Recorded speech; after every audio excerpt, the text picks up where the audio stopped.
नमस्कार, जय हिंद दोस्तों। बीपीएससी 67वीं पीटी का एग्जाम 30 सितंबर को फाइनली कंप्लीट हो चुका है और उसका बुकलेट सीरीज ए हमारे पास क्वेश्चन पेपर का आ गया है, जिसका साइंस का क्वेश्चन का लेवल का चर्चा करेंगे, जिससे आपको बिहार सीजीएल में साइंस का तैयारी करने में, प्रिपरेशन करने में अति महत्वपूर्ण भूमिका निभाएगा।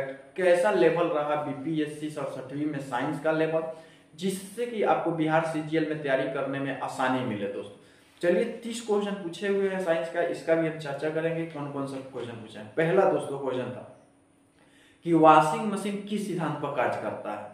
तो इसका ऑप्शन बहुत 4-5 ऑप्शन दिए हुए हैं, डायरेक्ट हम आंसर बता रहे हैं। अपकेंद्रण के सिद्धांत पर काम करता है, सेंट्रीफ्यूगेशन फोर्स के सिद्धांत पर कार्य करता है। दूसरा क्वेश्चन पूछा हुआ था दोस्तों, प्रकाश के गति निम्न में से किस माध्यम में न्यूनतम होता है। ऑप्शन में था जल, निर्वात, वायु, कांच। तो आंसर होगा कांच, सबसे कम होता है कांच में दोस्तों।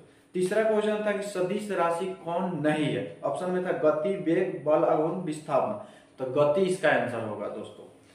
चौथा क्वेश्चन था कि यदि धरती के घूमने की गति, यदि धरती के घूमने की यानी घूर्णन गति को बढ़ा दिया जाता है तो भूमध्य रेखा पर पिंड का वजन क्या होगा, बढ़ेगा, घटेगा, कोई परिवर्तन नहीं होगा। तो इसमें आंसर होगा दोस्तों कि घट जाएगा। जब गति अपना पृथ्वी का घूर्णन गति बढ़ा देंगे तो वजन भूमध्य रेखा पर जो भी वस्तु रहेगा उसका वजन घट जाएगा दोस्तों।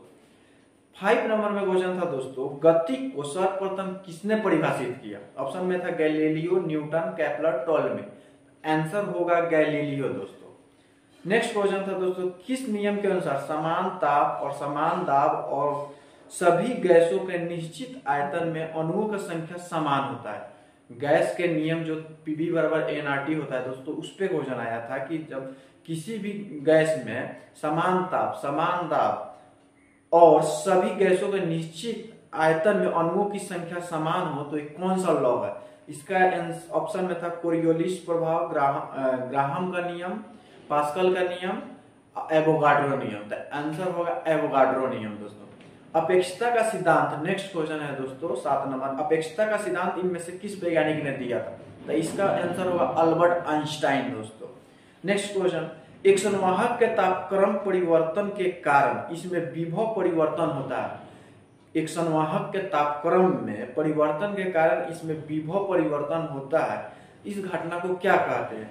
तो थॉमसन प्रभाव कहते हैं दोस्तों। इसका आंसर होगा थॉमसन प्रभाव। नेक्स्ट क्वेश्चन था दोस्तों, आवर्धक कांच में किस प्रकार का लेंस का यूज किया जाता है। उत्तल, अवतल, उसके बाद में उत्तल दर्पण। तो इसका आंसर होगा दोस्तों उत्तल लेंस का यूज करते हैं हम लोग आवर्धक लेंस में। नेक्स्ट क्वेश्चन 10 नंबर क्वेश्चन है दोस्तों, चुंबकत्व का अनुचुंबकीय सिद्धांत किसके द्वारा प्रदर्शित किया जाता है। तो इसका आंसर है दोस्तों लोहा के द्वारा प्रदर्शित किया जाता है। चुंबकत्व का अनुचुंबकत्व सिद्धांत लोहा के द्वारा प्रदर्शित किया जाता है। नेक्स्ट क्वेश्चन है 11 नंबर दोस्तों, परमाणु के नाभिक में कौन सा मूल कण होता है। परमाणु के नाभिक में, नाभिक जो होता है ना, उसमें मूल कण कौन कौन सा होता है। आंसर में दोस्तों तो बहुत सारे ऑप्शन है, लेकिन आंसर क्या होगा प्रोटॉन प्लस न्यूट्रॉन, क्योंकि नाभिक में प्रोटॉन प्लस न्यूट्रॉन रहते हैं, उसके चारों ओर चक्कर इलेक्ट्रॉन लगा रहते हैं कक्षा में। तो आंसर क्या हो जाएगा, नाभिक में कौन रहते हैं प्रोटॉन प्लस न्यूट्रॉन। 11 कंप्लीट हो गया दोस्तों। 12 नंबर में था क्वेश्चन दोस्तों, जिस धातु क्रम प्रक्रिया के अंतर्गत धातु मिश्रित अवस्था में पाई जाती है उसको क्या कहते हैं। उसको हम लोग दोस्तों परगलन कहते हैं। क्या कहते हैं, परगलन कहते हैं। नेक्स्ट क्वेश्चन 13 नंबर में दोस्तों, निम्न में से कौन सा पीतल के घटक है। पिताजी आप लोग पढ़े होंगे, पिताजी, पी से पीतल, तो से तांबा, जी से जिंक, यानी तांबा और जस्ता। पीतल किसका मिश्रण है, तांबा और जस्ता का। बहुत आसान क्वेश्चन आया था। 14 नंबर क्वेश्चन है दोस्तों कि अनबुझा चूना का फॉर्मूला बताना था। अनबुझा चूना कौन है। ऑप्शन में था CaO, CaCO2। डायरेक्ट हम आंसर बता दे रहे हैं, कैल्शियम ऑक्साइड को हम लोग बोलते हैं अनबुझा चूना, जिसका सूत्र क्या होता है CaO। 15 नंबर में क्वेश्चन पूछा हुआ था दोस्तों, जब जंग लोहे के वजन में क्या, कौन सा परिवर्तन होगा। जंग लगे लोहे के वजन में कौन सा परिवर्तन होगा। इसका आंसर है दोस्तों, यह पहले बढ़ता है फिर घटता है। जब कोई लोहा में जंग लगता है तो इसमें क्या परिवर्तन होता है? तो ऑप्शन में तो बहुत सारे हैं, लंबे समय तक बढ़ता है या लंबे समय तक घटता है, लेकिन इसका सही आंसर होगा दोस्तों यह पहले बढ़ता है फिर घटता है। नेक्स्ट क्वेश्चन है दोस्तों, निम्न में से किसे श्वेत धातु कहते हैं? तो श्वेत धातु ऑप्शन है इसमें निकेल, रोडियम, प्लेटिनियम, प्लेडियम। तो आंसर होगा इसका प्लेटिनम। प्लेटिनम को श्वेत धातु हम लोग कहते हैं दोस्तों। 16 नंबर क्वेश्चन कंप्लीट हो गया। 17 नंबर क्वेश्चन बता रहे हैं दोस्तों कि उत्कृष्ट धातुओं के संदर्भ में विचार करना है। इसमें कथन वाला क्वेश्चन आया। उत्कृष्ट जिसको नोबेल गैस हम लोग बोलते हैं दोस्तों, उसके बारे में बोल रहा है, नोबेल मेटल के बारे में। तो इसका ऑप्शन है उत्कृष्ट, कथन है पहला, उत्कृष्ट धातु प्रकृति में शुद्ध रूप में पाया जाता है। बात सही है? हाँ सही है। यूरेनियम एवं सीसा उत्कृष्ट धातु के उदाहरण है? नहीं दोस्तों, एक गलत है। यूरेनियम और सीसा उत्कृष्ट धातु नहीं है, यानी नोबेल नहीं है। और उत्कृष्ट धातु प्रकृति में शुद्ध रूप में पाया जाता है? हाँ पाया जाता है। पहला सही है, दूसरा गलत है, इसलिए इसका ऑप्शन ए होगा सही। 18 नंबर क्वेश्चन में है दोस्तों कि निम्न कथनों पर विचार करना है। पहला कथन है, शुद्ध जल में नमक को घोलने से जल का क्वथनांक बढ़ जाता है एवं जल का हिमांक घट जाता है। बात सही है। शुद्ध जल में जब आप नमक घोलिएगा तो उसका क्या हो जाएगा, बॉइलिंग पॉइंट बढ़ जाएगा और फ्रीजिंग पॉइंट घट जाएगा, यानी क्वथनांक बढ़ जाएगा और हिमांक घट जाएगा। बात सही है। दूसरा नंबर में कह रहा है दोस्तों, जब जल में मिथाइल अल्कोहल हम लोग मिलाते हैं तो जल का क्वथनांक घट जाएगा। ये भी सही है। जब जल में हम लोग मिथाइल अल्कोहल मिलाते हैं तो जल का क्वथनांक घट जाता है, यानी दोनों सही है दोस्तों। 19 नंबर में क्वेश्चन में दोस्तों, बायोगैस में कौन सा घटक मेन है?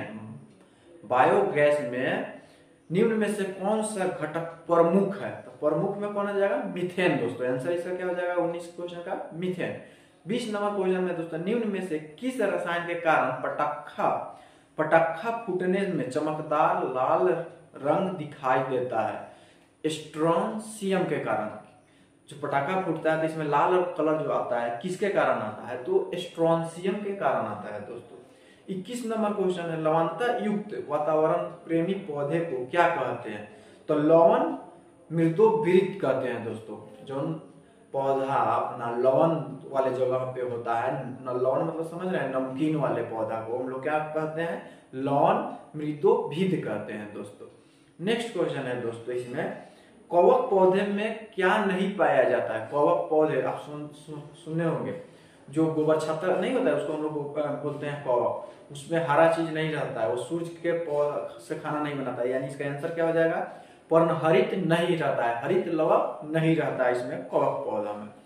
23 नंबर में दोस्तों, परागण की शुभ परिभाषा क्या है? बहुत सारे ऑप्शन है, डायरेक्ट आंसर बता रहे हैं। परागण का मेन मतलब क्या होता है?